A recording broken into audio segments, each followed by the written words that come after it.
Hi అండి, నమస్తే. Welcome to Pavitra home cooking. ఈరోజు మా ఇంటికి గెస్ట్లు వచ్చారు. వారి కోసం నేను సింపుల్గా ప్లెయిన్ పలావు నాటుకోడి కూరని వండి పెట్టాను. వాళ్ళైతే తిని టేస్ట్ చాలా బాగుందన్నారు. ఈ కర్రీ చక్కటి గ్రేవీతోటి ముక్క కూడా చాలా స్మూత్గా ఉడిపోయేలా, కమ్మగా టేస్టీగా ఉండేలా ఎలా ప్రిపేర్ చేయాలి ఈ వీడియోలో నేను చూపించబోతున్నాను. ఈ కర్రీ కోసం నేను 2 కేజీల నాటుకోడిని స్కిన్తో పాటే ముక్కలుగా చేసుకుని చక్కగా శుభ్రంగా 2 సార్లు కడిగి తీసుకుంటున్నాను. ఈ చికెన్ మ్యారినేషన్ కోసం చికెన్కి సరిపడా సాల్టు, 2 టేబుల్ స్పూన్ కారం, అలాగే కొద్దిగా పసుపును కూడా వేసుకుని 1 టేబుల్ స్పూన్ అల్లం వెల్లుల్లి paste, 1 tablespoon garam masala, ఒక చిన్న కప్పు పెరుగును వేసుకుంటున్నాను. కొంచెం నిమ్మరసాన్ని కూడా వేసుకుని బాగా కలుపుకోవాలి. మనం ఇందులో వేసుకునే ఇంగ్రీడియంట్స్ అన్నీ బాగా చికెన్కి పట్టే విధంగా బాగా కలుపుకోవాలి.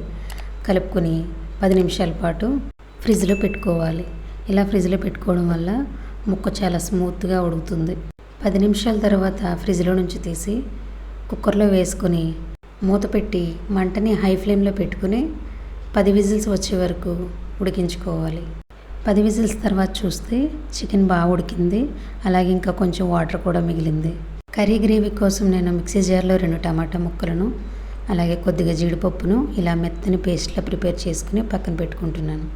మసాలా పౌడర్ కోసం మిక్సీ జార్లో కాల్చుకున్న చిన్న కొబ్బరి ముక్కని చిన్న ముక్కలు కట్ చేసుకుని వేసుకుంటున్నాను. అలాగే దాంతోపాటు చిన్న దాల్చిన చెక్క, కొద్దిగా మిరియాలు, 2 లవంగాలు, 2 యాలకులు, 1 టేబుల్ స్పూన్ ధనియాలు, 1/2 టేబుల్ స్పూన్ గసగసాలు వేసుకుని మెత్తని పౌడర్లా చేసుకుని పక్కన పెట్టుకోవాలి. చూసారు కదా, చక్కగా మసాలా రెడీ అయిపోయింది. ఈ విధంగా మెత్తగా చేసుకుని పక్కన పెట్టుకోవాలి. కర్రీ కోసం స్టవ్ మీద గిన్నె పెట్టుకుని 3 టేబుల్ స్పూన్స్ ఆయిల్ వేసుకుంటున్నాను. అందులో పొడవుగా కట్ చేసి పెట్టుకున్న ఉల్లిపాయలను, పచ్చిమిర్చిని, 2 రెమ్మల కరివేపాకును వేసుకుని బాగా కలుపుకోవాలి. అందులో తగినంత ఉప్పును కూడా వేసుకుని 10 నిమిషాల పాటు ఉల్లిపాయలు మెత్తగా మగ్గేంత వరకు మగ్గించుకోవాలి. ఇలా ఉల్లిపాయలు మెత్తగా మగ్గిన తర్వాత 3 టేబుల్ స్పూన్ కారం, కొద్దిగా పసుపును కూడా వేసుకుని బాగా కలిపి ముందుగా ఉడికించి పెట్టుకున్న చికెన్ని వాటర్తో పాటుగా అందులో వేసుకుంటున్నాను.